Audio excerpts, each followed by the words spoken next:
The girl left to die in the Whispergrove Forest had 3 hours before her heart would stop.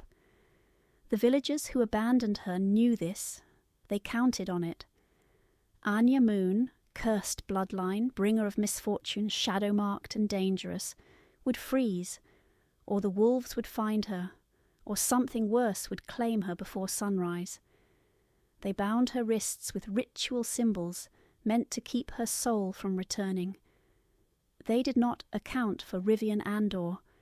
The Vampire King did not save mortals. He ruled the Night Court from a fortress of black stone and moonfire, a being of such ancient power that kingdoms whispered his name like a curse. He had not interfered in human affairs for centuries, but when he found Anya collapsed in the snow, something stirred in him, something older than hunger, deeper than curiosity. He should have walked away. Instead, he claimed her. And in doing so, he ignited a prophecy that would burn them both. The first thing Rivian Andor noticed about the dying girl was the marking on her wrists.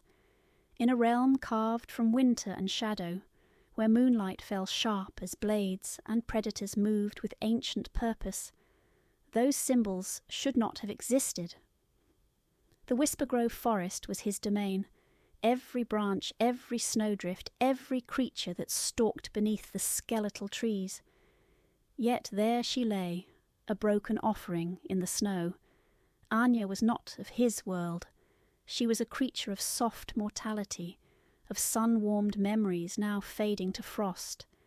Her skin bore bruises like watercolour stains. Her breath came in shallow clouds, and her bound wrists bled where rope had bitten deep. The villagers had dragged her through ice and fear, abandoning her to a death they believed was mercy. What happens when a king finds something he wasn't meant to keep? Rivian stood over her, a figure of impossible stillness. To the creatures of the night he was a force of nature, ageless, merciless, a predator whose shadow alone could stop hearts. Tall, broad-shouldered, draped in a dark coat that moved like liquid shadow. Eyes that reflected moonlight with inhuman gleam, a face carved from marble and cruelty. Beside him, Vorenus murmured a warning. "There's blood in the snow." Rivian crouched beside Anya, studying the ritual symbols on her bindings. Sacrifice magic. Forbidden everywhere, even among his kind. Someone wanted her dead in a very specific way. "She's human," Vorenus said sharply. "Leave her. They always bring ruin." Anya's lips moved, a whisper so faint it was almost imagined. "Please." Not begging for life, just acknowledgement. That she had existed, that she had mattered. Something in that broken whisper stirred him. Not hunger, not desire. Something far more dangerous. Like recognition. Like an echo of a song he'd forgotten he knew. Have you ever met someone and felt the world tilt? "Walk away, Rivian," Vorenus warned. The Vampire King reached down, gathering Anya into his arms with a gentleness that belied his nature. A monster cradling prey with the tenderness of a sacred thing. Snowflakes fell around them like ash. Her heartbeat was a flutter of wings against a window, desperate and failing. She is mortal. She is marked for death. She will bring war to your door. Rivian stood, his voice carrying the finality of stone and starlight, low, absolute, a command that rewrote reality. She is mine. And with those 3 words he shattered centuries of his own laws. 3 days later, Anya woke in a room of polished obsidian and moonfire. She tried to sit up. Strong, cold hands caught her before she fell. There he was, the figure from the forest. Real.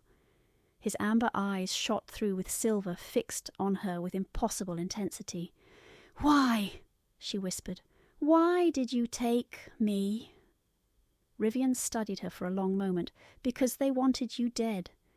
He didn't tell her about the pull he'd felt, about the prophecy symbols on her wrists, about how saving her might have doomed them both.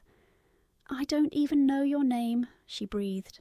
"I am Rivian Andor, King of the Night Court." His smile was cold and beautiful and sharp enough to cut. "And you are in the one place where those who wanted you dead cannot reach you. Why would a king save someone like me? Why indeed? What makes one life matter to someone who has lived 1,000? That," he said softly, "is what I'm trying to understand."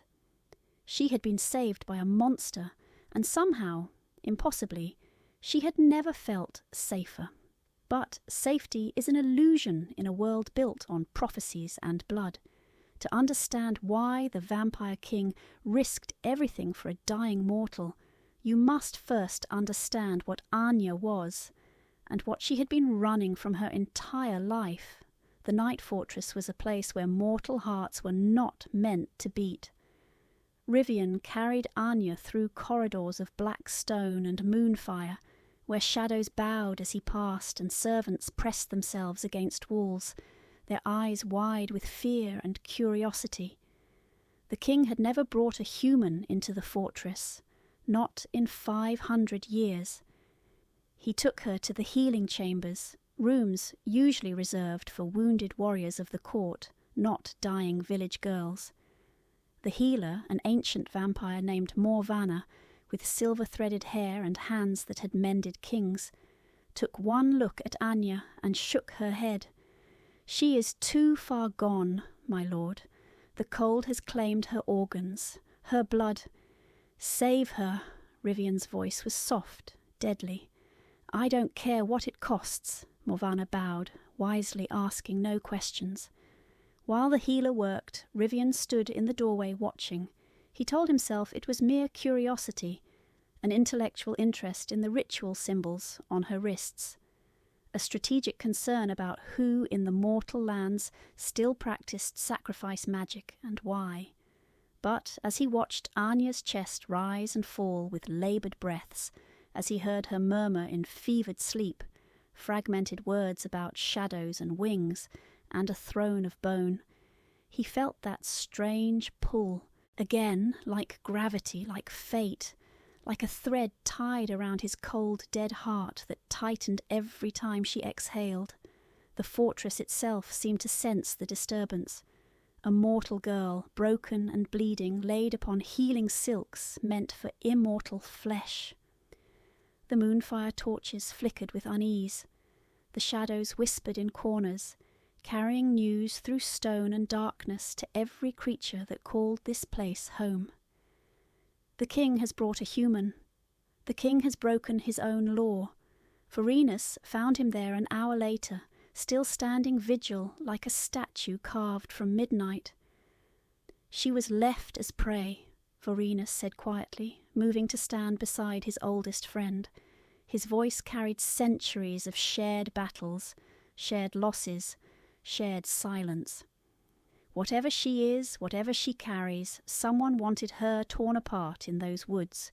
You've brought their target into your home. I know. The court will question this. Let them." Vorenus studied Rivian's profile, the hard line of his jaw, the dangerous stillness in his posture that lesser creatures mistook for calm. He had known this king for over 400 years, had fought beside him in the blood wars, had watched him build this kingdom from ash and bone and sheer terrible will, and never, never had he seen Rivian break his own rules for anyone. "What did you see in her?" Vorenus asked, genuinely curious now. What indeed? Rivian had asked himself the same question a dozen times since leaving the forest. He had walked past dying mortals before, had ignored their pleas, their prayers, their desperate bargains. Human life was brief, fragile, inconsequential in the span of his existence. But this girl, this Anya Moon, with her shadow-marked blood and her whispered prayers, had looked at him in that forest with eyes that held no hatred, only a terrible aching hope, as if he were the answer to a question she'd been asking her entire life. I saw someone the world wanted dead, Rivian finally answered, his voice low and deliberate. And I decided I wanted her alive. That's not an answer. It's the only one I have. Anya's fever broke on the second day. Morvana emerged from the healing chambers with blood on her hands and exhaustion in her ancient eyes. She will live, the healer announced, her tone carrying a mix of professional pride and genuine bewilderment. Though I cannot say how. Her body should have surrendered. Something in her fought. Rivian felt something in his chest unclench, something he hadn't realized had been wound tight. When can she wake? Soon, perhaps tonight, perhaps tomorrow. Morvana hesitated, then added carefully, My lord, the marks on her wrists, I have seen their like only once before. In the forbidden archives, they are prophecy bindings, Rivian finished. I know. The healer's eyes widened. Then you understand what she might be. I understand she was left to die for a reason. I understand someone fears her existence enough to use forbidden magic. His amber eyes, shot through with silver, fixed on Morvana with predatory focus. What I don't understand yet is why. Will you keep her here? Good question. What do you do with a prophecy wrapped in mortal flesh? Until I have answers, Rivian said. She stays under my protection. Morvana bowed and withdrew, leaving Rivian alone in the corridor outside the healing chambers. Through the heavy door he could hear Anya's heartbeat, stronger now, steady, a rhythm that seemed to echo in his own still chest. He should walk away, should assign guards to watch her, scholars to study her, and distance himself from whatever storm she carried in her wake. Instead, he pushed open the door and stepped inside. The room was dim, lit only by a single moonfire torch that cast everything in shades of silver and shadow. Anya lay on the healing bed, her dark hair spread across white pillows, her face no longer the death-pale shade of the forest. Colour had returned to her cheeks. Her breathing was deep and even. She looked impossibly young, fragile, human. Rivian moved closer, silent as death itself, and studied the girl he had claimed. The bruises were fading, accelerated by Morvana's skill and the healing properties of the fortress itself. The rope burns on her wrists were wrapped in clean bandages, infused with moonflower essence. But beneath the bandages, he knew, the symbols remained, burned into her skin with ritual precision, mark of the moon blood, sign of the last line, symbol of the one who would wake when the stars aligned. He had read the prophecy once, centuries ago, in the forbidden archives beneath the fortress. Had dismissed it as the fevered ramblings of a long-dead seer. Prophecies were dangerous things, self-fulfilling, manipulative, weapons wielded by those who sought to control fate. Yet here she was, Anya Moon, last of her line, marked and abandoned and somehow, impossibly, his. What have I done? The thought came unbidden, unwelcome. Rivian Andor, who had commanded armies and reshaped kingdoms, who had never questioned his own judgment, felt the cold touch of doubt. He had broken his own law, no mortals in the fortress, had defied the careful distance he maintained between his world and theirs, had claimed this girl with a certainty that surprised even himself. She is mine. The words echoed in his memory, carrying a weight he hadn't fully understood when he'd spoken them. A claim, a vow, a declaration that would ripple through the night court like a stone thrown into still water. Anya stirred in her sleep, her head turning toward him as if sensing his presence even in unconsciousness. Her lips parted, and she whispered something too soft for mortal ears to catch. But Rivian heard. "Don't leave me." 3 words. Spoken in sleep, meant for no one. and yet they wrapped around him like chains forged from something stronger than iron, stronger than magic, stronger than the centuries of careful isolation he had built around himself. I should walk away. The thought was clear, logical, the choice a king would make. But Rivian found himself pulling a chair close to her bedside instead, found himself settling into it with the patience of the Immortal, found himself keeping watch over this fragile, dangerous thing he had pulled from the snow. Because somewhere between finding her in the forest and carrying her through his fortress, Anya Moon had become more than a curiosity. She had become a question he needed to answer, a mystery he needed to solve, a light in the darkness he had not realized he'd been craving, and that terrified him more than any army ever had. Chapter 3, Marked by Shadows. Anya woke to the sound of her own screaming. The nightmare clung to her like cobwebs. Wings of shadow, a throne built from bone and moonlight, and eyes that burned with silver fire, watching her from the dark. She bolted upright, gasping, her hands clutching at silk sheets, far finer than anything she had ever touched. The room spun, her vision blurred. Her legs gave out before she could even swing them off the bed. Strong hands caught her before she hit the floor. Cold hands, impossibly gentle. She knew those hands. Easy, Rivian's voice was low, steady, an anchor in the chaos of her disorientation. You're safe. Breathe. Anya looked up into amber eyes shot through with silver, into a face that belonged in her nightmares and her salvation all at once. He held her upright with effortless strength, his expression unreadable, his presence overwhelming in the intimate space. Her voice cracked.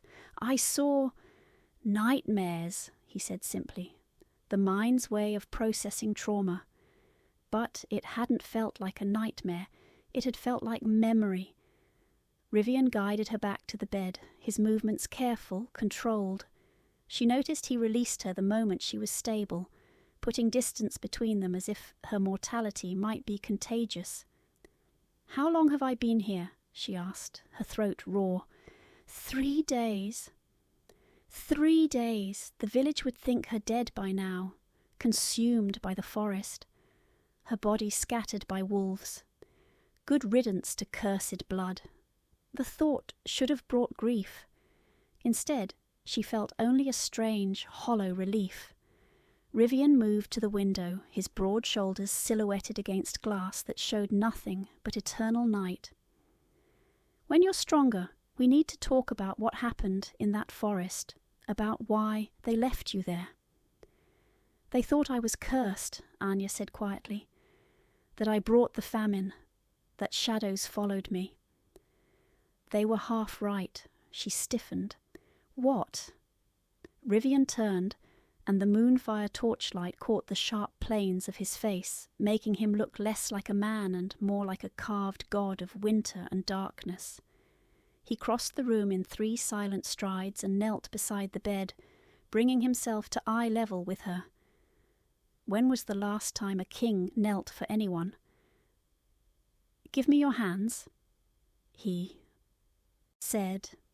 It wasn't a request, but his tone carried no cruelty, only a calm certainty that she would obey.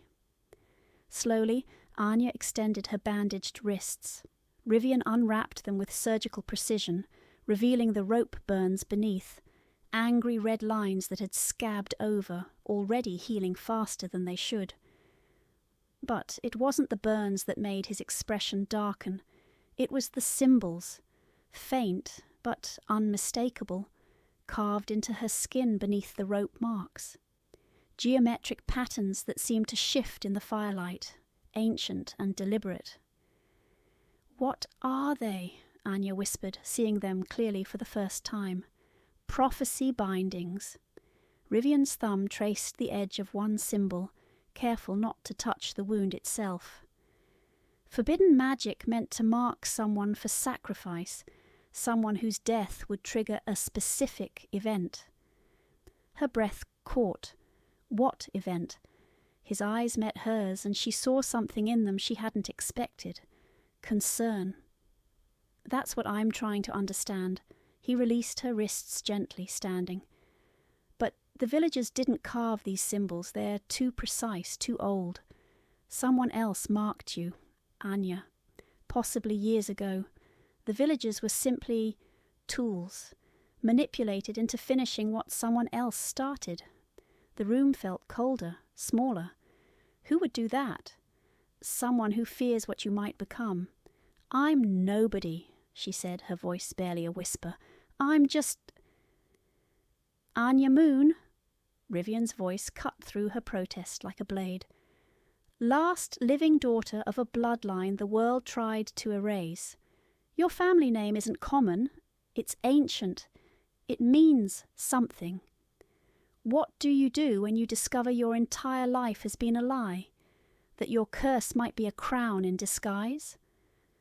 I don't understand any of this, Anya said, and hated how her voice shook. I just wanted to survive. I didn't ask for... None of us ask for our blood, Rivian interrupted, but his tone softened. We inherit it. The question is what we do with it. A sharp knock at the door broke the tension. Vorenus entered without waiting for permission, his expression grim.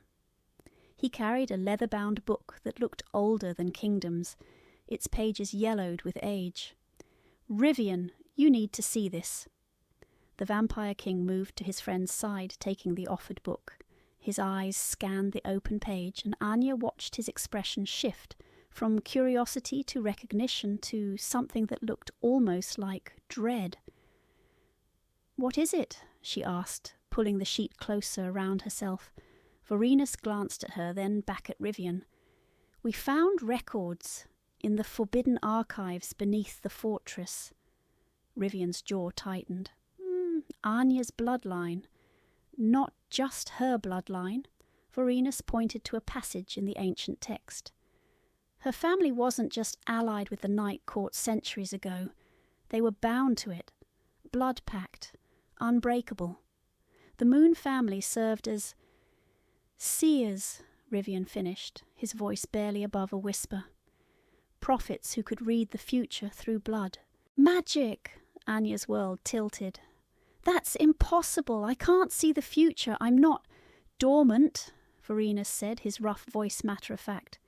The gift skips generations, hides, waits for the right catalyst to wake it, or the right danger. The visions you've been having, Rivian said, turning to face her. The wings, the throne of bone. Tell me exactly what you saw. Anya's mouth went dry. She hadn't told him about the visions. She'd barely acknowledged them to herself. Fleeting images that came in fever dreams, in the spaces between sleep and waking. How did you know? You spoke in your sleep, he said simply. 3 days of fever visions. You described things no one outside the Night Court should know about. Ancient things, buried things. She swallowed hard, forcing herself to remember. I saw a throne, made of bone and silver, and someone sitting on it, but their face was in shadow. There were wings behind them, massive, made of darkness itself. Rivian and Vorenus exchanged a look. And blood, she continued, the memory sharpening as she spoke. So much blood, covering the floor, the walls, and a crown. Her voice broke. A crown of thorns falling, breaking, and then what? Rivian's voice was sharp now, urgent. Anya's eyes found his, and what she saw there made her voice drop to a whisper. And then you, standing over a body, I couldn't see whose body, but you were saying something, a name, over and over. She paused, her heart racing. You were saying my name. The silence that followed was absolute. Vorenus closed the ancient book with a soft thud. The prophecy of the moonblood, he said quietly. When the last moonblood awakens, the Night King will fall or rise. Rivian's expression was stone. She's not just marked for death. No, Vorenus agreed. She's marked for you. Anya looked between them, fear and confusion warring in her chest. I don't understand. What does that mean? Marked for...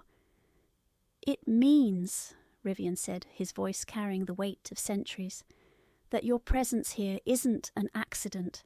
It's not mercy. It's not even choice. His amber eyes burned into hers. It's fate, and someone out there knows it. They tried to kill you before the prophecy could begin. But you saved me, she whispered. Yes. His smile was bitter, beautiful, terrible, which means the prophecy has already started. Vorenus moved to the window, his hand resting on the hilt of his blade. They'll come for her again. Whoever orchestrated the sacrifice won't stop just because she survived. I know. You can't protect her and rule the court. One will suffer. Rivian's voice when he spoke was quiet but absolute. Then the court will have to wait. Anya's breath caught, a king choosing one mortal girl over his entire kingdom. It was madness. It was suicide. It was the most terrifying thing anyone had ever done for her. Why? The word escaped before she could stop it. Why would you risk everything for me? Rivian turned, and for a moment, just a moment, she saw past the king, past the predator, past the ancient creature of shadow and power. She saw something raw and uncertain and almost afraid. Because the world wanted you dead, Anya Moon. His voice was soft as falling snow. And I have never been good at doing what the world wants. Anya spent the next 3 days learning to walk again, not because her legs had forgotten how, but because the night fortress seemed to resist mortal movement. The corridors stretched longer than they should. Shadows clung to corners with deliberate weight. The air itself felt thick, ancient, as if every breath required permission from something far older than stone. Rivian had assigned her a room, not the healing chamber, but a smaller suite in the eastern wing. It had a fireplace that burned without consuming wood, windows that showed only endless night, and a bed carved from black wood inlaid with silver thread that caught moonlight like trapped stars. It was beautiful. It was terrifying. It was nothing like the cramped cottage she'd shared with her family before they died, before she'd become the last cursed moon. She was a bird in a gilded cage, except the bars were made of protection instead of imprisonment. Morvana came twice daily to check her wounds. The ancient healer worked in efficient silence, her cold hands gentle, her silver-threaded hair always perfectly arranged. She never asked questions, never offered explanations, just tended to Anya's healing flesh with the detached professionalism of someone who had mended far more important bodies. But it was Rivian who came at night, every night, always after moonrise when the fortress settled into its deepest quiet.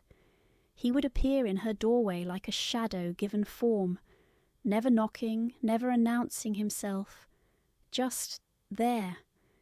Sometimes he would ask how she felt.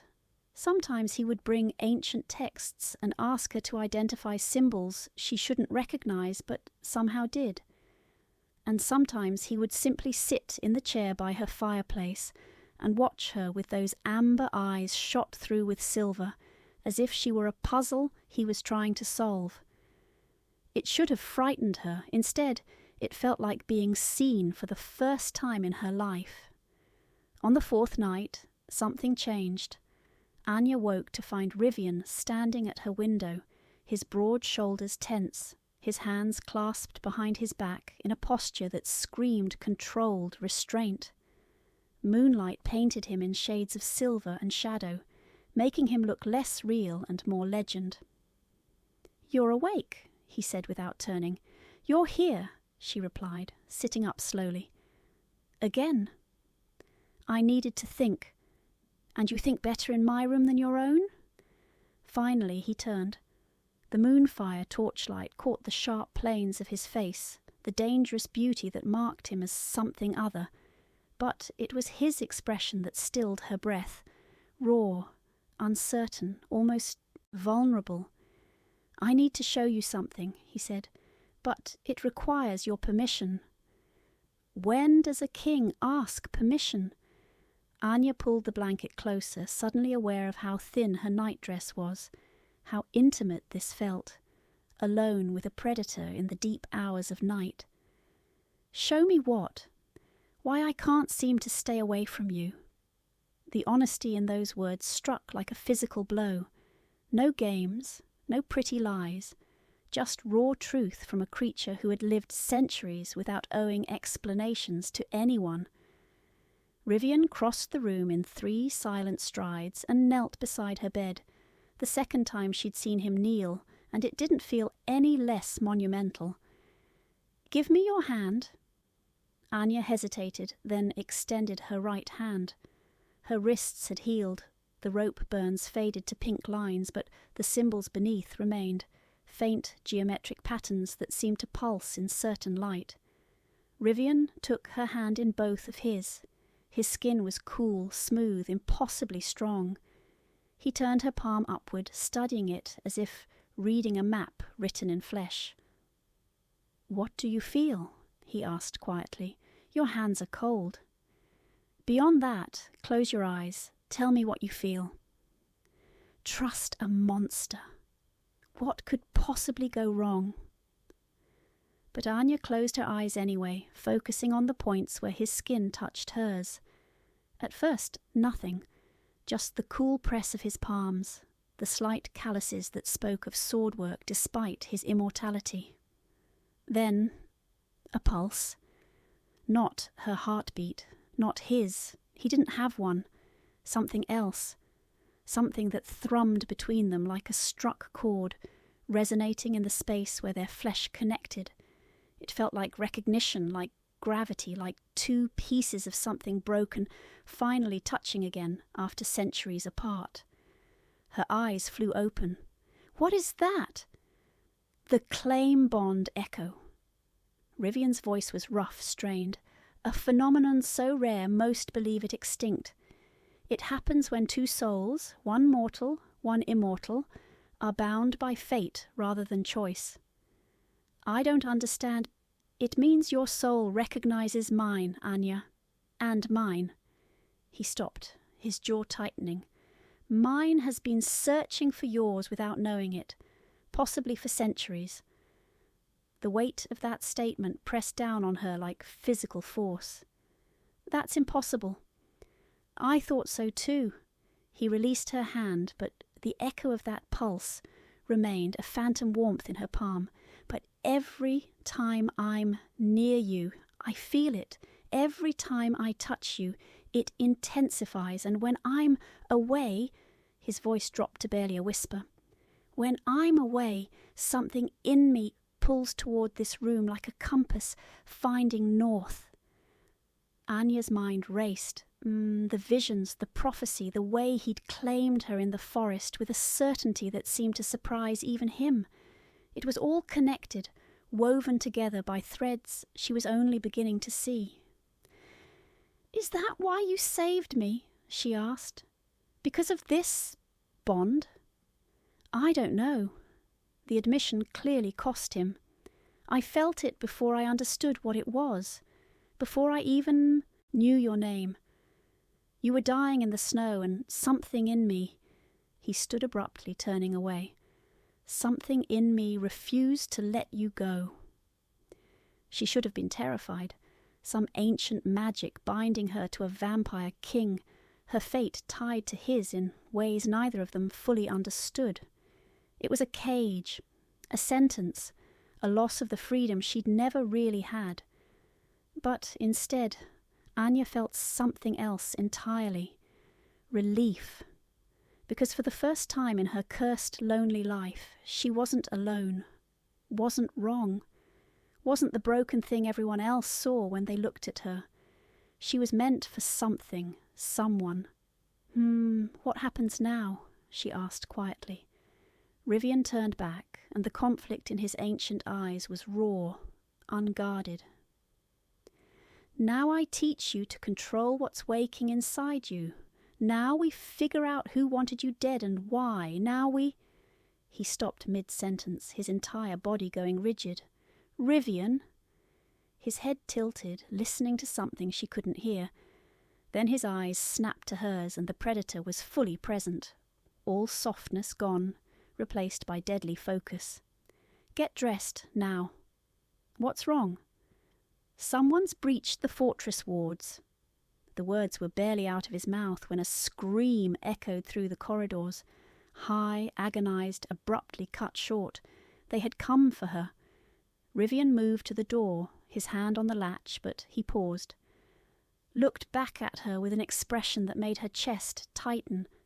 Not fear, not anger. Something deeper. Stay here, he commanded. Lock this door. Don't open it for anyone but me or Varenus. What if... Anya, her name on his lips was both gentle and absolute. I will burn this entire fortress to ash before I let them take you. Do you understand? She nodded, unable to speak past the sudden lump in her throat. Rivian held her gaze for one more heartbeat, and she felt it again, that pulse, that echo, that recognition. Then he was gone, moving into the corridor with predatory silence. Anya locked the door with shaking hands. She pressed her back against it, listening to the sounds of violence erupting in the fortress. Shouts, the clash of steel, something heavy hitting stone, the wet sound of flesh tearing, and beneath it all that strange pulse in her palm where Rivian had touched her, steady, insistent, like a heartbeat that wasn't hers but somehow was. The claim bond echo, her soul bound to a vampire king, her fate tied to a creature of shadow and blood, her survival dependent on a monster who knelt at her bedside and watched her with eyes that held centuries of loneliness.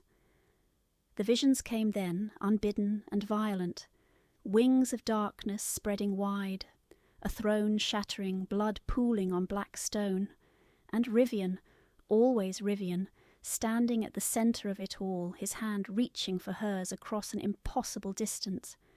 Her voice, from somewhere she couldn't place. Don't let go. His voice, rough with something that might have been anguish. Never. Anya gasped, the vision releasing her as abruptly as it had struck. Her legs gave out. She slid down the door until she was sitting on cold stone, her breath coming in ragged gasps. The prophecy wasn't just about her awakening, it was about them. Together. The Moonblood and the Night King, fall or rise, destruction or salvation. And somewhere in the darkness outside her locked door, someone was trying very hard to make sure it was destruction. The silence after violence is always worse than the violence itself. Anya sat with her back pressed against the locked door, counting her own heartbeats, listening to the terrible quiet that had settled over the fortress like a shroud. The sounds of fighting had stopped 10 minutes ago, maybe 15. Time felt elastic, unreliable. Was he alive? Could he die? She didn't know enough about vampires to answer that question, didn't know if ancient creatures like Rivian could be killed by whatever had breached his wards, or if immortality meant exactly that, immortal. Then she heard footsteps, slow, deliberate, moving down the corridor toward her room with the measured pace of someone who had all the time in the world. Anya scrambled to her feet, her hand instinctively reaching for anything that could serve as a weapon. Her fingers closed around a fireplace poker, iron heavy, probably useless against whatever was coming, but it was something. The footsteps stopped outside her door. A pause. Then a voice, rough as gravel. It's Varenus, open the door. Relief flooded through her so intensely her knees nearly buckled. She fumbled with the lock, yanking the door open to find Vorenus standing in the corridor, his face grim, his clothes spattered with something dark that could only be blood. "Is he alive?" Vorenus said shortly. "But you need to come with me, now." He led her through corridors she hadn't seen before, deeper into the fortress, past chambers that hummed with old magic, and down spiral stairs carved from obsidian. The air grew colder with each descending step, until her breath formed visible clouds and her skin prickled with more than just temperature. They were going beneath the fortress, into the places even shadows are feared. "Where are we going?" Anya asked, her voice echoing off stone walls. "The Forbidden Archives," Vorenus answered without turning. "Rivian's waiting. We found something you need to see." They reached the bottom of the stairs and entered a vast chamber lined floor to ceiling with shelves. But these weren't ordinary books, they were ancient, bound in materials Anya couldn't identify, some glowing faintly with their own light, others seeming to absorb illumination rather than reflect it. Rivian stood at a massive table in the centre of the room, his hands braced on its surface, his dark coat discarded, his white shirt torn at the shoulder where something had clearly tried to tear through him. He looked up as they entered, and Anya's breath caught. His eyes were different, brighter, the silver in them more pronounced, as if something in the fighting had awakened a deeper part of his nature. "You're hurt," she said before she could stop herself. "I heal." His voice was clipped, but not unkind. "Come here. You need to see this." Anya approached the table where an enormous leather-bound tome lay open. The pages were yellowed with age, covered in script so old it seemed to shift and writhe in the torchlight. Illustrations filled the margins, geometric symbols that matched the ones on her wrists, celestial charts, and images of figures that were half human, half shadow. Vorenus pointed to a passage near the top of the page. "Read it." She leaned closer, squinting at the archaic text. The language was old, but somehow, impossibly, she could understand it, as if her blood remembered what her mind had never learned. "When the last daughter of the Moonblood awakens, bound by neither choice nor chance but by the echo of souls, the Night King shall stand at the threshold of two fates, ascension or annihilation.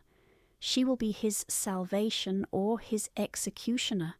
The choice is written not in stars but in blood, and blood may be rewritten only once." Anya's hands trembled. "I don't understand. What does that mean?" "It means," Rivian said, straightening to his full height, "that you're not just a threat to me. You're a choice, a turning point." "The prophecy is dual-natured," Vorenus added, moving to stand beside Rivian. "Most prophecies are fixed. They tell what will happen. But this one tells what could happen.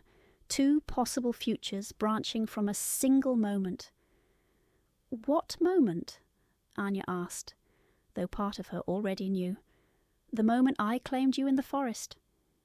Rivian's amber eyes fixed on hers with unsettling intensity. "The moment the claim bond echo activated between us. That was the threshold.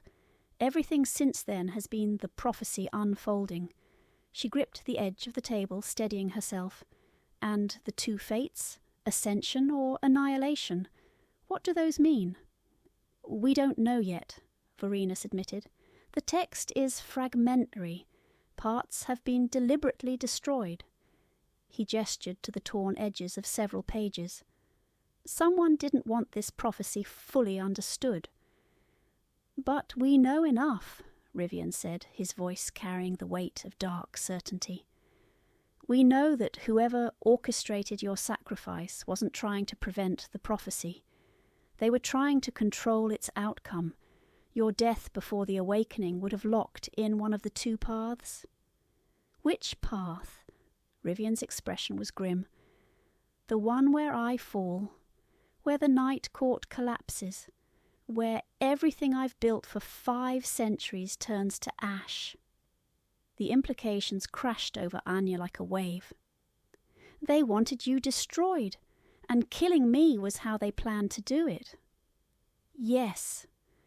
But you saved me anyway. Yes. Why? Why risk everything for someone you didn't know? The question hung unspoken between them, but Rivian seemed to hear it anyway. He moved around the table until he stood directly in front of her, close enough that she had to tilt her head back to meet his eyes. The claim bond echo isn't just recognition, Anya. It's certainty. When I found you in that forest, dying in the snow, something in me knew, with absolute clarity, that losing you meant losing myself. Not my kingdom, not my power, myself. His hand lifted, hovering near her face without quite touching. I couldn't let that happen, even if I didn't understand why. The attackers tonight, Anya said, forcing herself to focus past the intensity of his proximity. Were they trying to finish what the village started? Yes, Varenus answered. Shadow wraiths, summoned creatures, not natural. Someone sent them specifically to kill you. Did you... She hesitated. Did you capture any of them? No. Rivian's jaw tightened. Shadow wraiths dissolve when destroyed. They leave no trace, no way to track their summoner. Whoever sent them is careful, powerful, and deeply invested in making sure you don't survive long enough for the prophecy to fully unfold.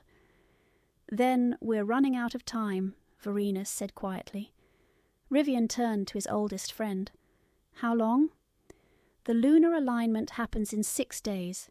If the prophecy follows traditional structure, that's when her power will fully awaken, when the choice between the two fates becomes irreversible. 6 days. Less than a week to understand a prophecy that had been written centuries ago, to unravel a conspiracy that wanted her dead, and to somehow choose between salvation and destruction for a being who had already saved her life twice. No pressure. What do I need to do? Anya asked, surprised by the steadiness in her own voice. Rivian studied her for a long moment, something that might have been admiration flickering in his ancient eyes. You need to learn what you are, what your bloodline was meant to do. The moons weren't just seers, they were interpreters. They could read prophecy through blood magic, see the threads of fate and how they connected. You want me to read my own prophecy. I want you to understand it, so when the choice comes, because it will come, you're not making it blind. Anya looked down at her wrists, at the faint symbols that had been burned into her skin before she even understood what they meant. Marks she'd carried her entire life without knowing they were a map to this moment. And if I choose wrong, she whispered. Rivian's hand finally made contact, his cool fingers gently tilting her chin up until their eyes met. Then we fall together, Anya Moon. But at least we fall, knowing we tried. There was something in his voice, a dark promise, a binding vow, that made her chest tighten and her pulse race. This ancient creature, this vampire king who commanded legions and shaped the fates of kingdoms, was placing his entire existence in her hands. The girl everyone had wanted dead, the cursed bloodline, the shadow-marked moon. Teach me, she said, her voice barely above a whisper. Teach me everything. Rivian's smile was small, dangerous, and heartbreakingly sincere. We start tonight. He turned to the shelves, pulling down tome after tome, stacking them on the table with deliberate care. Varenus moved to help, and soon the table was covered in ancient knowledge, prophecies and blood magic, histories of the Moon family, records of the claim bond echo throughout the ages. Anya stood in the centre of the forbidden archives, surrounded by secrets and shadow, and felt something shift inside her. Not fear, Not any more. Purpose. For the first time in her cursed life, she had a reason to exist beyond mere survival. She had a choice to make that mattered, a fate to shape instead of simply endure, and she had 6 days to learn how to save them both. "Where do we begin?" she asked. Rivian opened the first tome, its pages crackling with age and power. "With blood," he said simply. "Everything begins and ends with blood." They worked through the night. Rivian was a patient teacher, which surprised Anya more than it should have. She'd expected the impatience of immortality, the frustration of a being who had lived centuries, trying to explain the obvious to someone who'd barely lived 2 decades.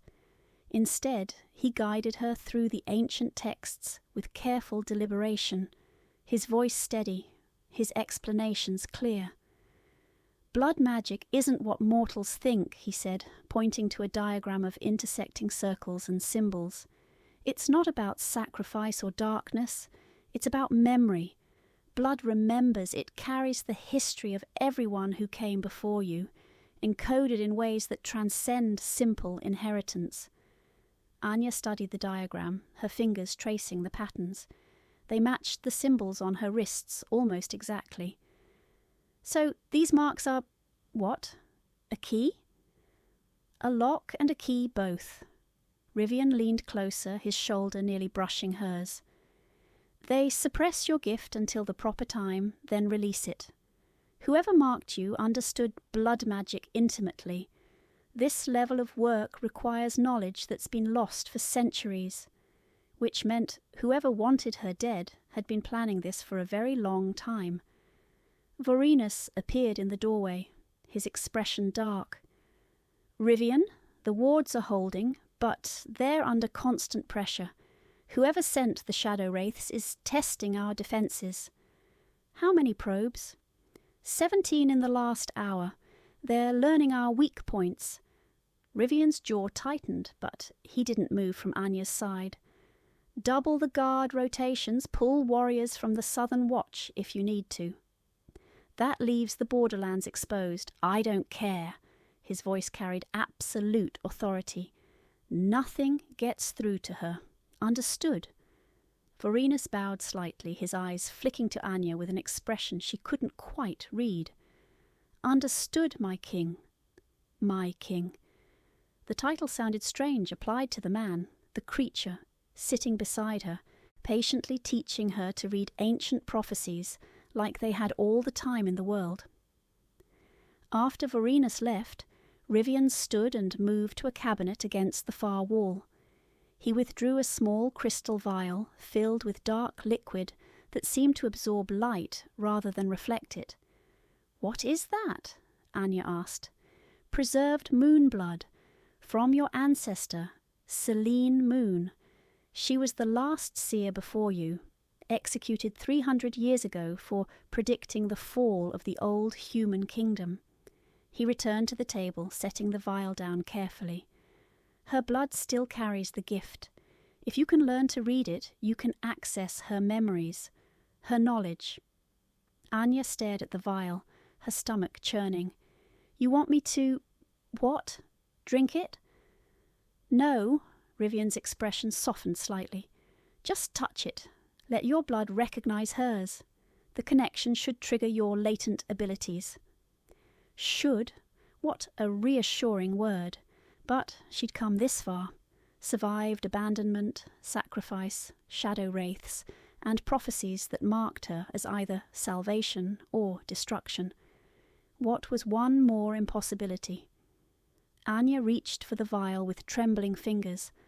The moment her skin made contact with the crystal, the world exploded into light and sound and sensation.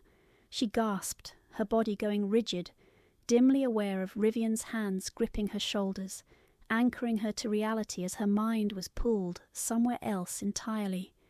Vision. A woman with Anya's eyes, standing in a throne room drenched in blood. Her hands raised, her voice chanting words in a language that predated kingdoms. Before her, a king, not Rivian, someone older, crueler, screaming as shadows poured from his mouth, his eyes, his very skin. "You cannot stop what's already written," Selene Moon said, her voice ringing with power.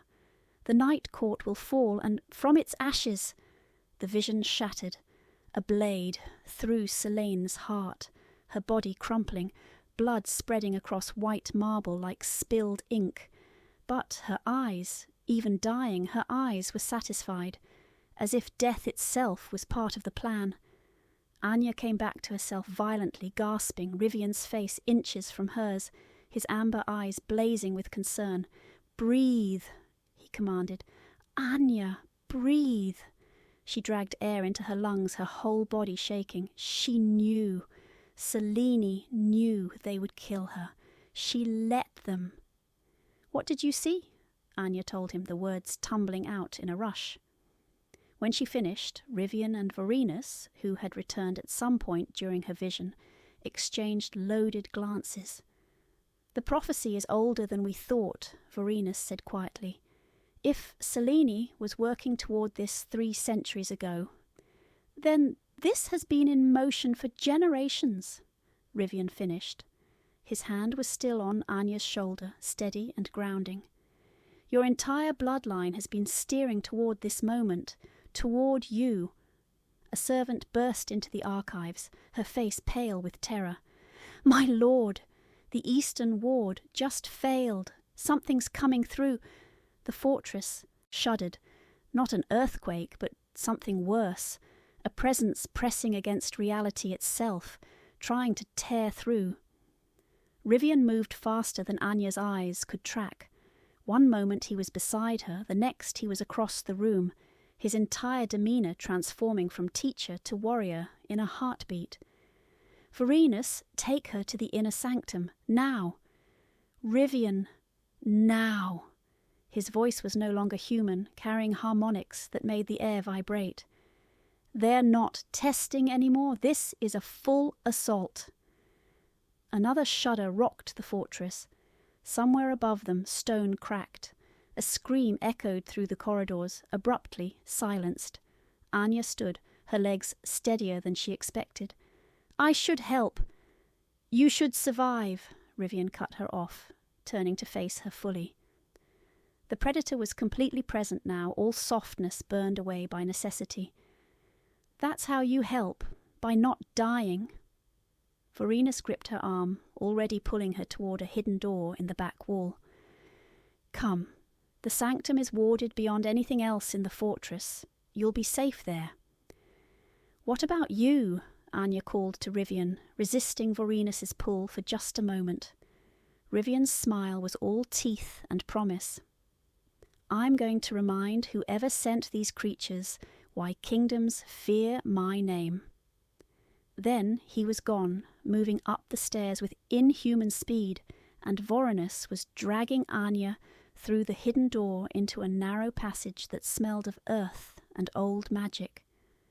The sanctum was a small chamber carved from solid crystal, its walls humming with protective wards, so powerful Anya could feel them against her skin like static electricity.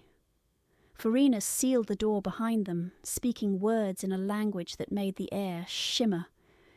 "Nothing can break through these wards," he said, but his hand stayed on his sword hilt. Not shadow wraiths, not demons, not even... The entire fortress screamed. Not a sound exactly, but a vibration that resonated in bone and blood. The crystal walls of the sanctum flickered, the wards straining against something massive pushing from the other side. Anya pressed her hands against the wall, and the vision hit her again, unbidden, violent, wings spreading wide enough to block out the moon, eyes like burning coals. A voice that cracked reality. "Give us the moon blood and your kingdom stands. Refuse and we burn it all." Rivian, standing alone against an army of shadow and flame, his power radiating like dark stars. "You want her? Come take her." The first clash. Blood, so much blood. "No," Anya whispered, pulling back from the wall. "No, he can't. There are too many. He's survived worse, Vorenus said, but his voice lacked conviction. Another impact shook the sanctum. The wards flickered again, and this time Anya saw cracks forming in the crystal, hairline fractures spreading like frozen lightning. That's impossible, Vorenus breathed. Nothing should be able to... The final impact shattered the wards entirely. The crystal walls exploded inward, and through the opening came a figure wrapped in shadow and flame, its form shifting between human and something far worse. Its eyes fixed on Anya with terrible intelligence. "Found you," it said in a voice like grinding stone. "The last moon blood. The Night King's precious weakness." Vorenus threw himself between Anya and the creature, his blade flashing silver. "Over my dead body," the creature laughed. "That can be arranged." Then everything happened at once. Vorenus struck. The creature caught his blade in one burning hand and threw him across the sanctum with contemptuous ease. The warrior's body hit the far wall with a sickening crack. The creature advanced on Anya, its hand reaching for her throat, and something inside her, something that had been sleeping her entire life, woke up. Her blood ignited, not metaphorically. Her veins lit up beneath her skin like channels of liquid moonlight, the symbols on her wrists blazing so bright they burned after-images into her vision. Power surged through her, ancient and terrible, and completely beyond her control. The creature recoiled, hissing. "Impossible! You're not supposed to awaken yet. The alignment isn't... Get away from her!" Rivian appeared in the shattered doorway like vengeance given form. Blood streaked his face, his clothes were torn, and his eyes burned with silver fire that made the creature's flames look like candlelight. He moved with speed that defied physics, crossing the sanctum in less than a heartbeat. His hand closed around the creature's throat, and where he touched, the shadows and flames began to die. "You made a mistake," Rivian said, his voice carrying the weight of centuries of controlled violence finally unleashed. "You came into my fortress. You threatened my court." His grip tightened, and the creature began to dissolve. "You touched what is mine." The creature screamed, a sound that shattered the remaining crystal, and then it was gone, not dead, but banished, torn apart at a molecular level by power that recognized no limits. Rivian released the dissolving shadows and turned to Anya, his expression shifting from fury to concern in an instant. "Are you hurt?" She couldn't answer, couldn't speak past the power still coursing through her veins, the awakening that had come too soon, triggered by mortal terror instead of celestial alignment. Her legs gave out. Rivian caught her before she fell, gathering her against his chest as her vision began to fade. The last thing she saw before darkness claimed her was his face, ancient, beautiful, terrified, and the last thing she heard was his voice, rough with something that might have been anguish. "Stay with me, Anya. Don't you dare leave me now." Then nothing. Anya woke to the smell of smoke and blood. Not her blood. Not mortal blood at all, but something older, darker. The acrid scent of burned shadow creatures and dissolved magic. Her body felt wrong, like she'd been taken apart and reassembled slightly off-center. Every nerve ending hummed with residual power, the awakening that had torn through her still echoing in her bones. She was back in her room. The bed beneath her was soft, familiar. Moonfire torches cast dancing shadows across obsidian walls. For a moment, she could almost pretend the attack hadn't happened. Then she tried to sit up, and pain lanced through her like lightning. "Don't move," Rivian's voice closer than she expected. She turned her head, slowly, carefully, and found him sitting in the chair beside her bed. He looked worse than she'd ever seen him. His shirt was torn beyond recognition, revealing pale skin marked with burns that were still healing. His face was streaked with ash and something darker.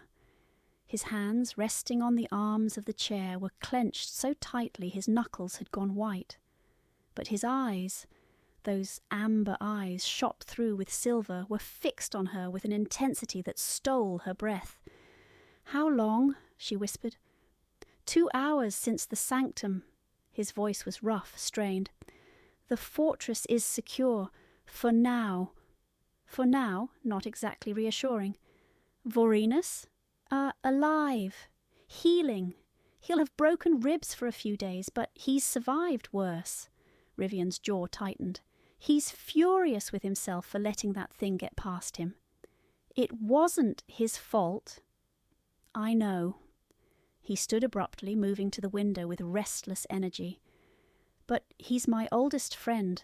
He takes protection seriously, especially when I've made it clear that you are the priority." The way he said you, like a vow, like a curse, made something in Anya's chest tighten.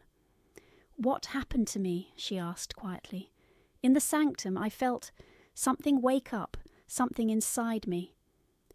Rivian turned from the window, his expression unreadable. "Your gift. It activated prematurely, triggered by mortal fear. You weren't supposed to awaken for another 5 days, but the threat to your life overrode the natural timeline." "Is that bad?" "I don't know." The honesty in those 3 words was almost more frightening than a lie would have been. An early awakening could mean you have more time to learn control, or it could mean the prophecy is accelerating, collapsing toward its conclusion faster than we can prepare for. Fall or rise. Salvation or destruction. And the clock was ticking. A knock at the door interrupted whatever Rivian had been about to say. Morvana entered without waiting for permission, her silver-threaded hair dishevelled, her ancient face tight with concern. "My lord, she shouldn't be awake yet. The awakening takes a toll." "I'm fine," Anya said, though her voice betrayed the lie.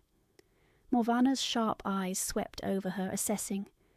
"You burned through a century's worth of stored power in less than a minute. Your body is mortal, child. It's not designed to channel that kind of energy. You need rest, or the next awakening could kill you." "The next one?" Anya's voice came out, smaller than she intended.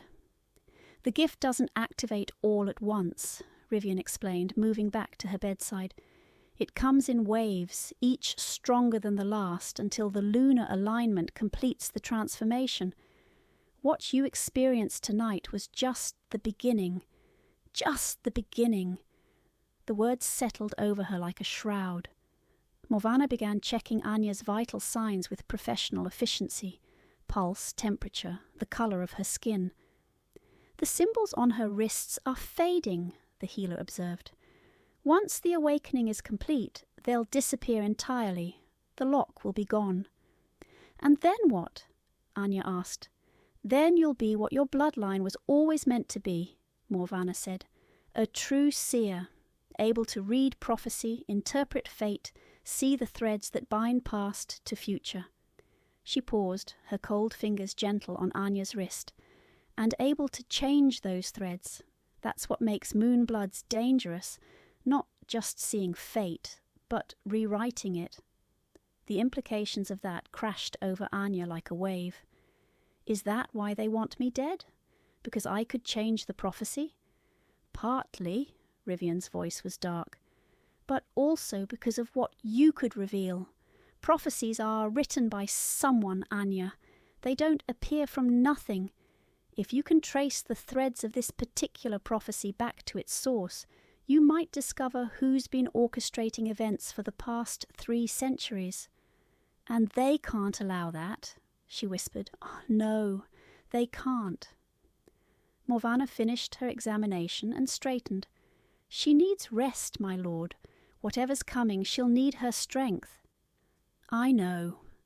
But Rivian didn't move from Anya's bedside, didn't take his eyes off her face. The healer bowed slightly and left, closing the door with a soft click that seemed to echo in the sudden silence. "You should rest too," Anya said quietly, noting the exhaustion in Rivian's ancient eyes, the way his shoulders carried tension like armour. "You fought, what, dozens of those creatures?" 47! His smile was bitter. "And I'll fight 1,000 more if that's what it takes to keep you alive." Why? Why me? What makes one mortal girl worth 1,000 battles? But she knew the answer now. The claim bond echo, the prophecy, the fate that had been written in blood centuries before she was born, tying her existence to his in ways that transcended choice or logic. "Rivian," she began, but he cut her off. "They're getting bolder." He moved to sit on the edge of her bed, close enough that she could feel the absence of warmth that marked his undead nature. "Tonight wasn't just an attack. It was a statement. Whoever's behind this has resources I didn't anticipate, power I didn't know still existed. What do? We accelerate our own timeline." His hand lifted, hovering near her face in that way he had, wanting to touch but holding back. "Tomorrow night I'm taking you somewhere, a place even older than this fortress, where the first Moonblood made her pact with the Night Court. Why? Because if your gift is awakening early, we need to understand it faster. And there are remnants there, echoes of your ancestors. If we're lucky, they can teach you what I can't." Anya reached up, catching his hovering hand in hers. His skin was cool, smooth, his fingers strong. The moment they touched, she felt it. That pulse, that echo, that recognition. Stronger now after her awakening. Like their souls were calling to each other across the space between life and death. "And if we're not lucky?" she asked quietly. Rivian's fingers tightened around hers. "Then we face what's coming together. Because I meant what I said in the forest, Anya. You're mine, and I don't surrender what's mine." Mine! The word should have felt like possession, like imprisonment. Instead, it felt like the only solid thing in a world that had gone liquid and strange. The attack came 3 hours before dawn. Anya had finally fallen into uneasy sleep, Rivian still sitting vigil beside her bed, despite her protests. She dreamed of wings and thrones and blood, the visions coming faster now, overlapping until she couldn't tell past from present from possible future. Then the fortress shook and the dreams shattered into waking nightmare. Rivian was on his feet instantly, every muscle coiled for violence. "They're at the main gate." "How many?" Anya asked, already knowing she wouldn't like the answer. "Too many." His eyes blazed silver. "This isn't a raid anymore, it's a siege." Vorenus burst through the door, his ribs clearly still paining him, but his sword already drawn. "They've brought a battering ram, reinforced with blood magic. The gates won't hold more than—" The sound of shattering stone rolled through the fortress like thunder. "That long," Vorenus finished grimly. Rivian moved with terrifying efficiency. "Get her to the stables. Take the shadow paths through the mountain. Don't stop until you reach the sacred ground." "You're not coming?" Anya's voice cracked despite her efforts to stay calm. He turned, and the conflict in his expression nearly broke her. "I have to hold them here. Give you time to escape. If they take the fortress while you're still inside—" "No." The word came out stronger than she felt. "I'm not leaving you to face this alone." "Anya, I'm not leaving you." She stood, her legs shaky but holding. "You said we face this together. You said I'm yours. Well, you're mine too, and I don't abandon what's mine either." Something in Rivian's ancient eyes softened, then hardened with resolve. Stubborn mortal. Overprotective vampire. Despite everything, the siege, the prophecy, the death pressing against the gates, he almost smiled. Vorenus' new plan. We fight our way out. All three of us. Finally, Vorenus muttered. I was getting tired of running anyway. They armed Anya with a blade she barely knew how to use and moved through the fortress corridors at a run. Behind them, the sounds of battle grew louder, the clash of steel, the screams of the dying, the roar of something massive and terrible tearing through stone. "The Eastern Passage," Rivian said, leading them down a corridor lined with portraits of long-dead vampire lords. "It's the least defended approach, which means—" A section of wall exploded inward. Shadow wraiths poured through the breach like smoke given malice, their forms shifting, their eyes burning with hunger. Behind them came something worse, armoured figures wreathed in dark flame, moving with coordinated precision. "Assassins," Verena spat, "blood-bound. This is coordinated." Rivian pushed Anya behind him, his body a shield between her and the advancing threat. "Stay close. Don't stop moving. And whatever happens—" The lead assassin raised a hand, and Anya felt power gather in the air, ancient, terrible, aimed directly at her heart. "Don't let them touch you," Rivian finished. Then there was no more time for words, only survival. Only the desperate fight through shadow and flame, with dawn approaching and enemies closing in from all sides. And in the chaos, as Rivian fought with the fury of a king defending his kingdom, and Anya felt her power stirring again, stronger, hungrier, desperate to be unleashed, she understood with terrible clarity. This was it. The moment the prophecy had been written toward, the choice between salvation and destruction. And she had no idea which path she was walking. Blood made the stone slippery. Anya stumbled, caught herself against the wall, her hand coming away red. Not her blood. At least she didn't think so. Everything was chaos and violence, and the sharp ring of steel against steel echoing through corridors that had stood untouched for centuries. Rivian fought like a force of nature given form. Each movement was precise, economical, devastating. Shadow wraiths dissolved at his touch. Armoured assassins fell before they could complete their strikes. But there were too many. For every enemy that fell, two more appeared from the breach. They were being herded. "Rivian!" she shouted over the din. "It's a trap! They're driving us toward—" The floor beneath them collapsed, not naturally, deliberately. Anya felt the surge of magic, a heartbeat before the stone gave way, felt the calculated malice behind it.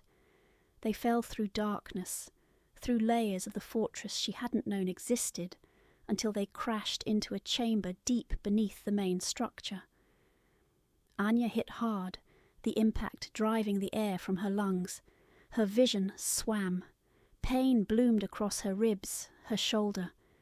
Distantly she heard Vorenus cursing, heard the scrape of steel as he dragged himself upright.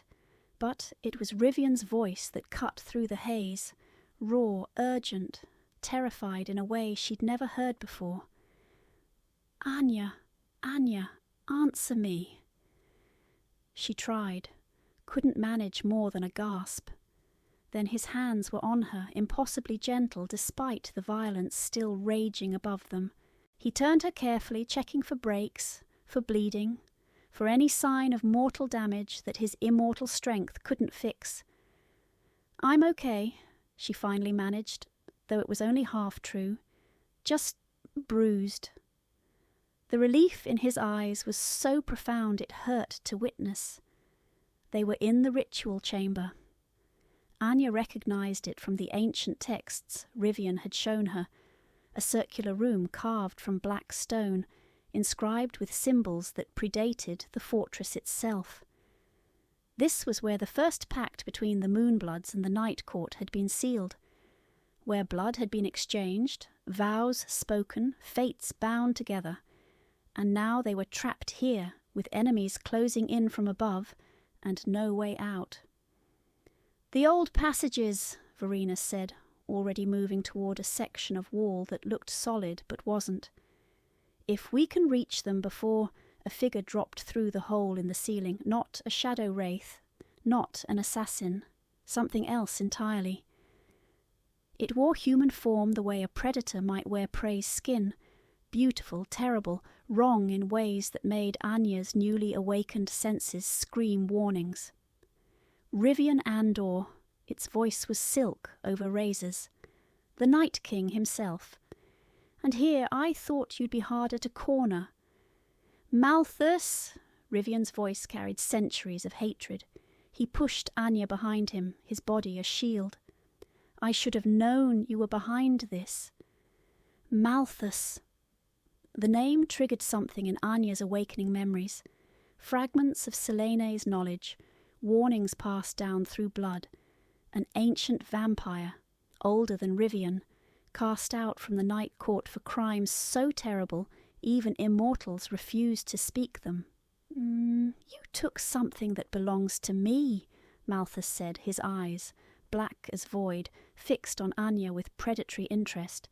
The moonblood, the last piece of the prophecy. I've been waiting 3 centuries for her to awaken. She belongs to no one, Rivian growled. Oh, but she does. She belongs to fate. Malthus smiled, revealing teeth too sharp to be human. And fate demands balance. You rise, I rise. You fall, I rise higher. The prophecy is quite clear about that. Anya's mind raced, connecting pieces. You wrote it. The prophecy, you've been orchestrating this whole thing.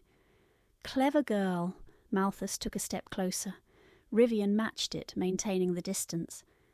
I didn't write it precisely, but I did influence its interpretation, made sure certain details were emphasized. Certain outcomes seemed inevitable. Why? Anya demanded, her voice stronger than she felt. Because 5 centuries ago, Rivian took what should have been mine, the throne, the court, the power. His smile turned vicious.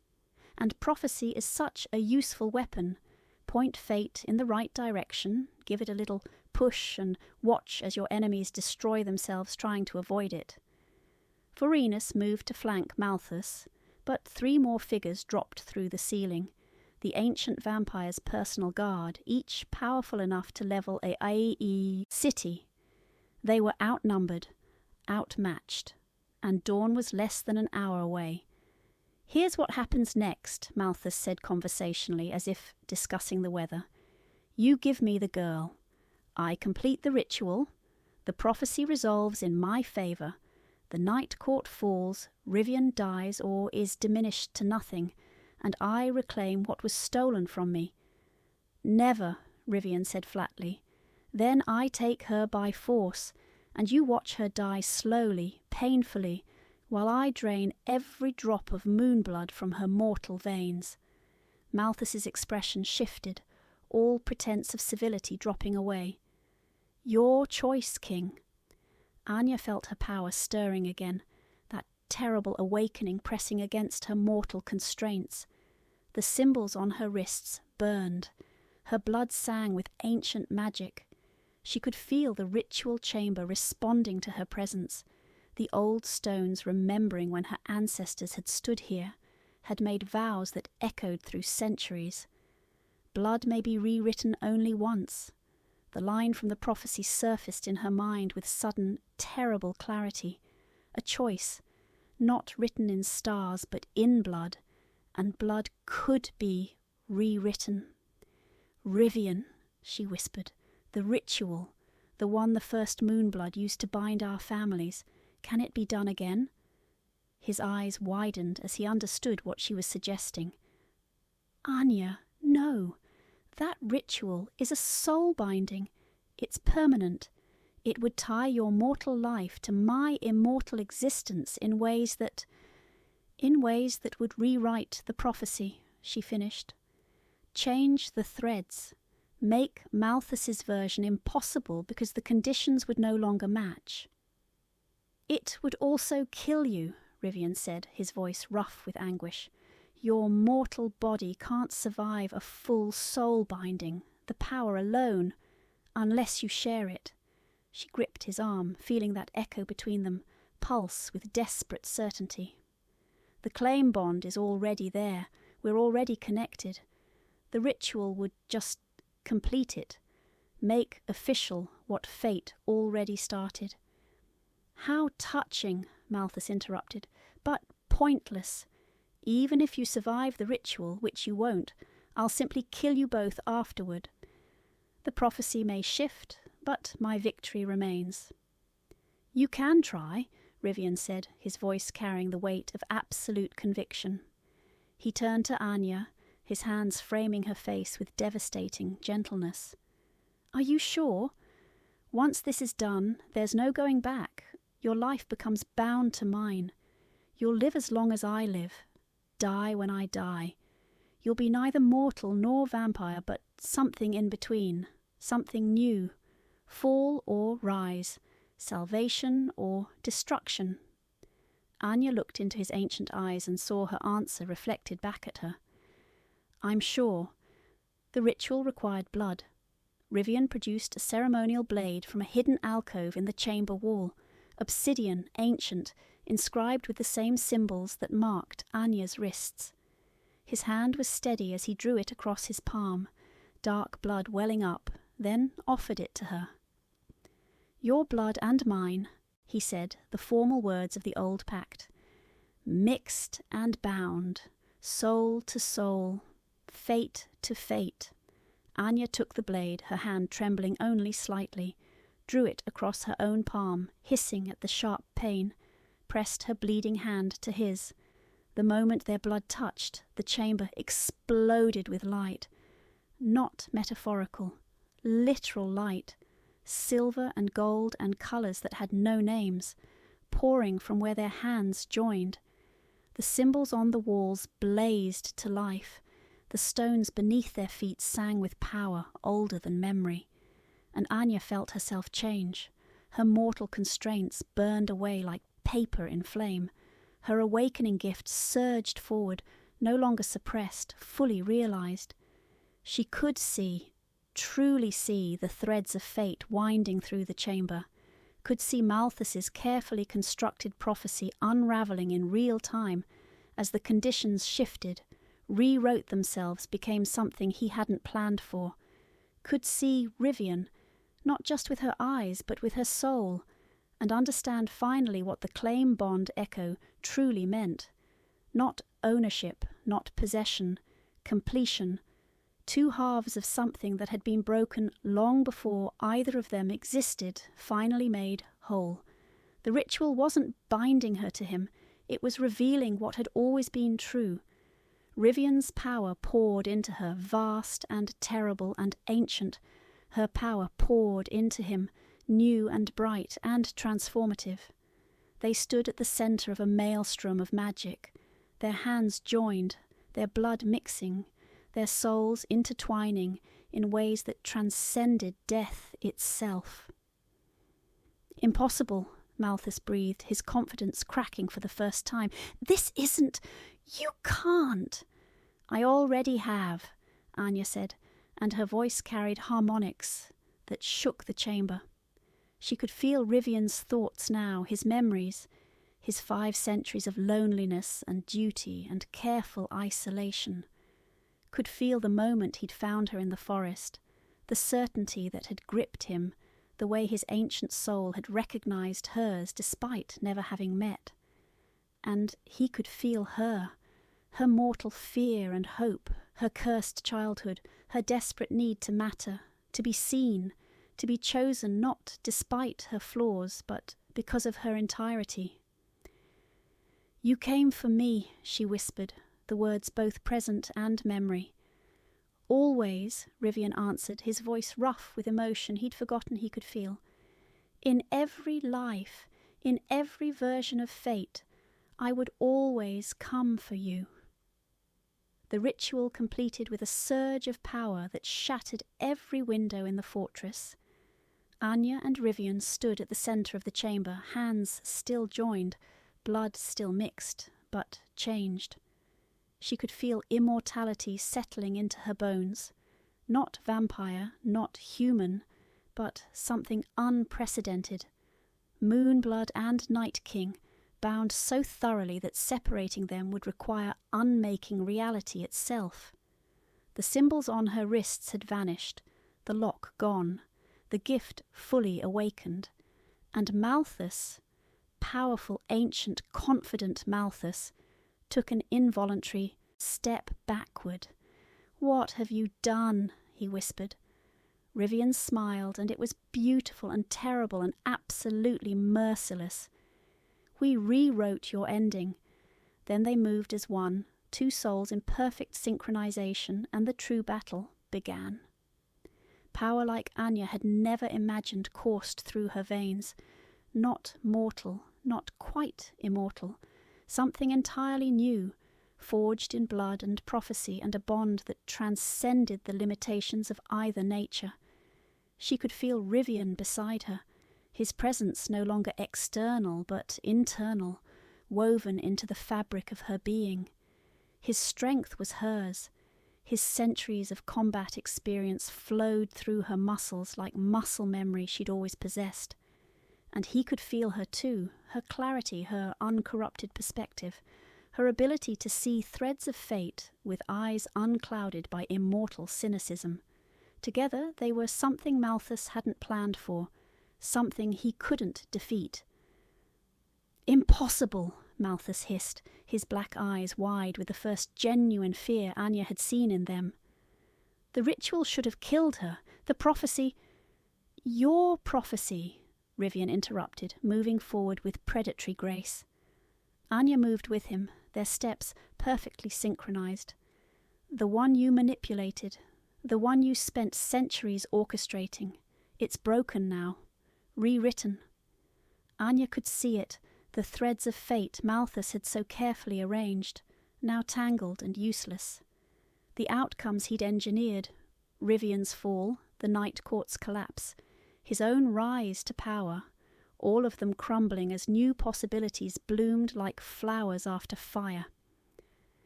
"Kill them!" Malthus commanded his guards, his composure finally shattering. "Kill them both!" The three ancient vampires lunged forward as one, weapons drawn, power radiating from them in waves that would have levelled mortal armies. But Anya and Rivian weren't separate targets anymore. They fought like a storm given purpose. Rivian's sword, materialized from shadow itself, met the first guard's blade with a sound like thunder. Anya moved in perfect concert, her hand raised, and felt power surge through her awakened gift. The threads of fate around the second guard became visible to her enhanced sight, and she pulled. The vampire stumbled, his next strike going wide as probability itself bent around him. Vorenus, recovered enough to fight, took advantage of the opening and drove his blade through the guard's heart. "One down!" Vorenus growled, already turning toward the third. The ritual chamber had become a maelstrom of violence and magic. Stone cracked under the force of their combat. Ancient symbols blazed and died on the walls as power surged and ebbed. But through it all, Anya felt that connection to Rivian, steady, unbreakable, a thread of certainty in the chaos. When the second guard tried to strike at her exposed back, Rivian knew before she did. He was there, impossibly fast, intercepting the blow. His counterattack was brutal, efficient, final. The guard dissolved into shadow, his essence scattered beyond reformation. "Two down," Rivian said, his amber eyes blazing silver. Malthus watched his carefully laid plans crumble with an expression of dawning horror. "This changes nothing, even bound, even transformed. You're still just what?" Anya asked, stepping forward. Her voice carried power now, the authority of the moonblood fully awakened, combined with the strength of the Night King's bond. "Just a girl you tried to sacrifice, just a piece in your game." She could see his threads now, the careful manipulations spanning centuries, all leading to this moment that was supposed to be his triumph. blood may be rewritten only once. She understood the prophecy completely now. Not a limitation, a promise, one chance to change fate, and she and Rivian had just used it. You wanted to know which path the prophecy would take, she continued, moving closer. Rivian flanked her, Vorenus the other side, the three of them advancing on the ancient vampire who had orchestrated so much suffering. Fall or rise, destruction or salvation. We chose rise, Rivian finished, together. Malthus's power exploded outward in a desperate final gambit. The chamber shook, the walls cracked. The ceiling began to collapse as he pulled on reserves of strength hoarded over millennia, intending to bring the entire fortress down on top of them if he couldn't have his victory. But Anya could see the attack coming, not with her eyes but with her gift, reading the probability threads before they manifested into reality. Rivian, she said calmly, left flank, 3 seconds. He moved without question, trusting her absolutely. When Malthus's power manifested exactly where and when she'd predicted, Rivian was already there, his blade singing through the air. It should have been a killing blow. But Malthus was ancient, powerful and desperate. He twisted away at the last instant, taking a wound across his ribs instead of through his heart. Dark blood, old blood, corrupt blood, spilled across the ritual chamber's floor. "You think you've won?" Malthus spat, clutching his side. "You've bound yourself to mortality, Rivian. She may have centuries now instead of decades, but she'll still die eventually. And when she does, so will you. You've traded your immortality for what? Love?" The word dripped with contempt. Rivian's smile was soft, certain, devastating in its sincerity. Yes. The simplicity of that answer seemed to hurt Malthus more than any blade could. "You fool! You've ruled for 5 centuries. You could have ruled for 5,000 more, and you threw it away for everything that matters," Rivian interrupted. "You were right about one thing, Malthus. The prophecy was about choice, but not the choice you thought, not fall or rise. The real choice was whether to remain what I was, alone, untouchable, eternal and empty, or become what I was meant to be." He reached out, and Anya took his hand without hesitation. The moment they touched, that bond between them blazed with light that filled the chamber. "Complete," Anya finished quietly. "The prophecy wasn't about destroying you, Rivian. It was about saving you." The sun rose. Anya felt it before she saw it, the shift in the world as dawn broke over the horizon. The fortress, damaged but standing, began to fill with pale morning light for the first time in centuries. Light that should have been death to any vampire caught in its rays. Malthus screamed as the first sunbeam touched him, his skin beginning to smoke and burn. He fled, shadow stepping away from the ritual chamber, escaping through passages only he remembered, his guards, those still alive, following in panicked retreat. Vorenus moved to pursue, but Rivian stopped him with a raised hand. "Let him go," the vampire king said. "He's broken, his prophecy is shattered. He's no longer a threat to what matters." Vorenus hesitated, then nodded.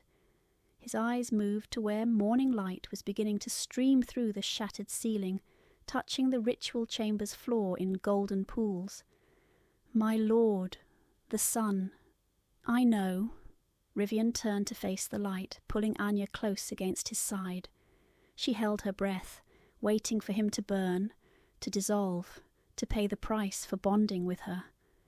But when the sunlight touched him, touched them both standing together, nothing happened. The light was warm, beautiful, harmless. "Impossible," Vorenus breathed, his rough voice carrying wonder.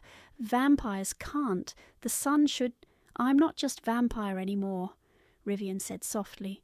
looking down at Anya with an expression of such profound gratitude and love that it stole her breath. The bond changed me too, made me something new, something that can stand in the light. Anya felt tears prick her eyes, tears of relief, of joy, of the overwhelming rightness of this moment. We are neither mortal nor immortal. We're both, he agreed, and neither. We're something the world has never seen before. The fortress began to stir.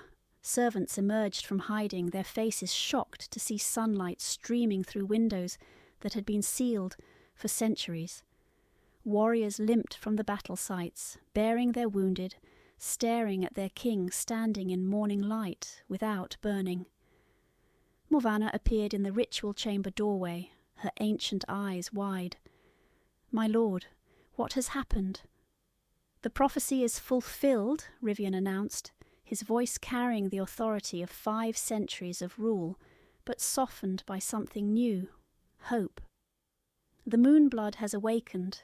The Night King has risen, not fallen, and the court enters a new age."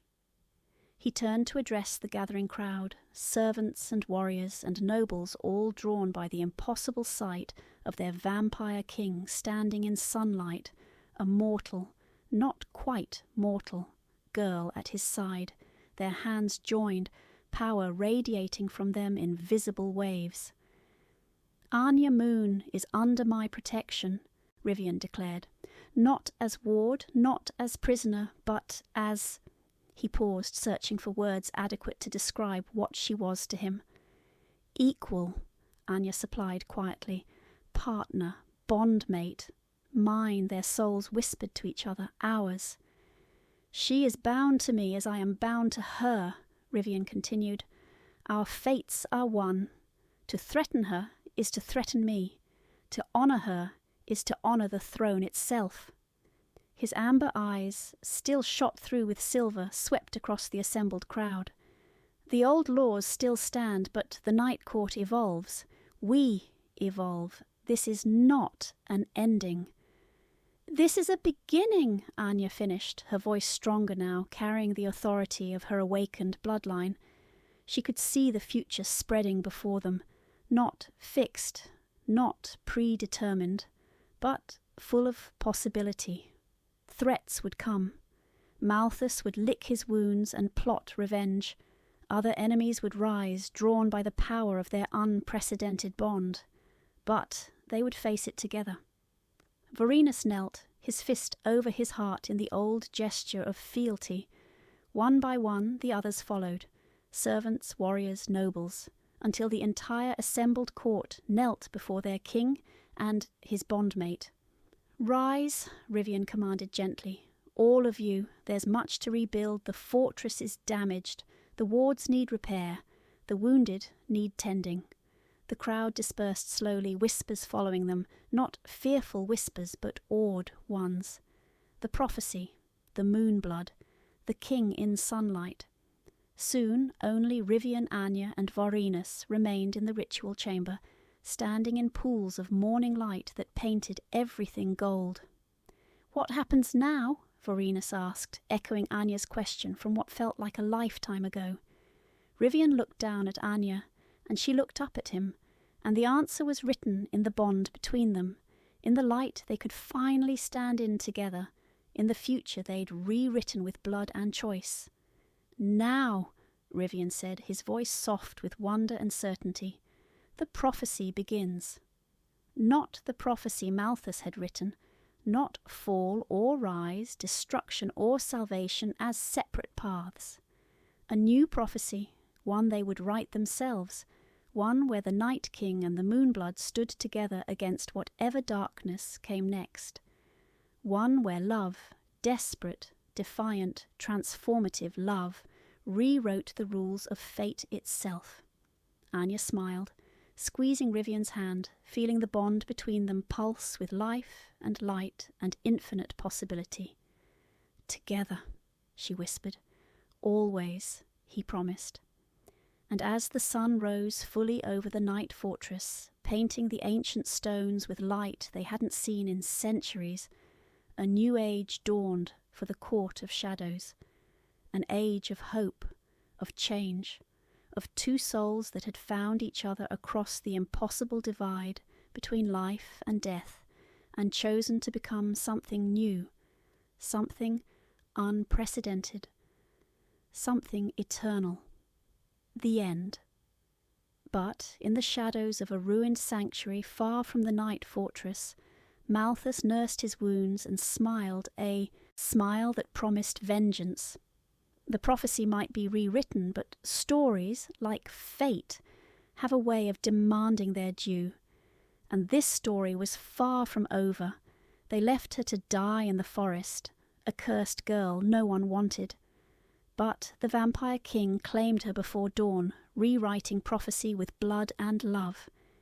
If this story of defiance, destiny, and devotion moved you, hit that like button and subscribe for more tales where love rewrites fate itself.